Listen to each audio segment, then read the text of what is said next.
അരൂർ ഹൈവേയിൽ വൈദ്യുതി ലൈനിലേക്ക് തെങ്ങൊടിഞ്ഞു വീണു അപകടം എന്നൊരു വാർത്ത വരുന്നുണ്ട്. പള്ളുരുത്തി മുതലുള്ള വൈദ്യുതി ബന്ധം തകരാറിലായി. ഈ ശക്തമായ മഴ ഉണ്ടോ? ഈ മഴയുമായി ബന്ധപ്പെട്ടിട്ടാണോ ഈ തെങ്ങൊക്കെ ഒടിഞ്ഞു വീണത്? നമ്മൾ ആദ്യം പറഞ്ഞ പോലെ മഴയേക്കാൾ ശക്തമായ രീതിയിലുള്ള കാറ്റാണ് ഈ പ്രദേശത്ത് വലിയ പ്രശ്നങ്ങൾ സൃഷ്ടിച്ചത്. അത് ഈ എറണാകുളം ജില്ലയുടെ പല ഭാഗങ്ങളിലും വളരെ ശക്തമായി തന്നെ ഉണ്ടായിരുന്നു. വൈകിട്ടോടു കൂടിയാണ് ഇത്തരത്തിൽ മരം ഈ തെങ്ങ് മുകളിലേക്ക് ഒടിഞ്ഞു വീണ അവസ്ഥ ഉണ്ടായത്.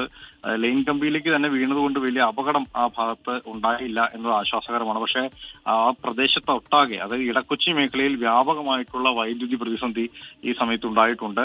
ഹൈവേയിലേക്ക് തന്നെയാണ്. ഹൈവേയിൽ ഏകദേശം നമുക്ക് നിലവിൽ അറിയാൻ കഴിഞ്ഞത് സെന്റ് ലോറൻസ് പള്ളിക്ക് സമീപത്ത് ഉള്ള ലൈനിന്റെ ഭാഗത്തേക്കാണ് ഇത് വീണത് എന്നുള്ളതാണ്. അഗ്നിരക്ഷാസേന നിലവിൽ അവിടെ എത്തിയിട്ടുണ്ട്. മട്ടാഞ്ചേരിയിൽ നിന്നുള്ള അഗ്നിരക്ഷാസേന അംഗങ്ങളാണ് അവിടെ എത്തിയത്. വളരെ ശ്രമകരമായ ഒരു ദൗത്യം തന്നെയാണ്. ലൈൻ കറണ്ട് ഇല്ലെങ്കിലും ലൈൻ ഓഫ് ചെയ്ത് തെങ്ങ് പൂർണ്ണമായും മുറിച്ചു മാറ്റേണ്ടതുണ്ട്. ലൈൻ കമ്പിയിൽ കുടുങ്ങിക്കിടക്കുന്ന അവസ്ഥയിൽ തന്നെയാണ് തെങ്ങ് ഉണ്ടായിരുന്നത്. അതുകൊണ്ട് ആ തെങ്ങ് മുറിച്ചു മാറ്റി അവിടെ ഗതാഗതം പുനഃസ്ഥാപിക്കണം, അതോടൊപ്പം വൈദ്യുതി പുനഃസ്ഥാപിക്കണം എന്നീ പ്രധാനപ്പെട്ട കാര്യങ്ങളുണ്ട്.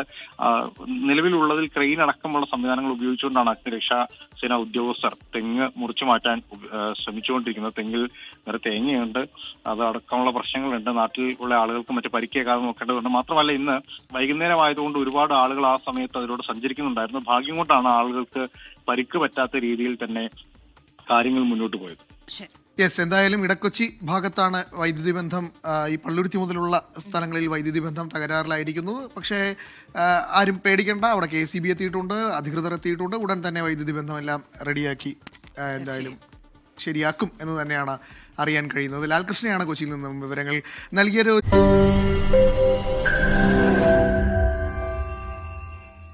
ലോകത്തെവിടെയായാലും ഏത് സമയത്തും 24 വാർത്തകളും ഓഗ്മെന്റഡ് റിയാലിറ്റി പാക്കേജുകളും എക്സ്പ്ലെയിനറുകളും വിശദമായി കാണാൻ ഞങ്ങളുടെ YouTube ചാനൽ നിങ്ങൾക്ക് സബ്സ്ക്രൈബ് ചെയ്യാം.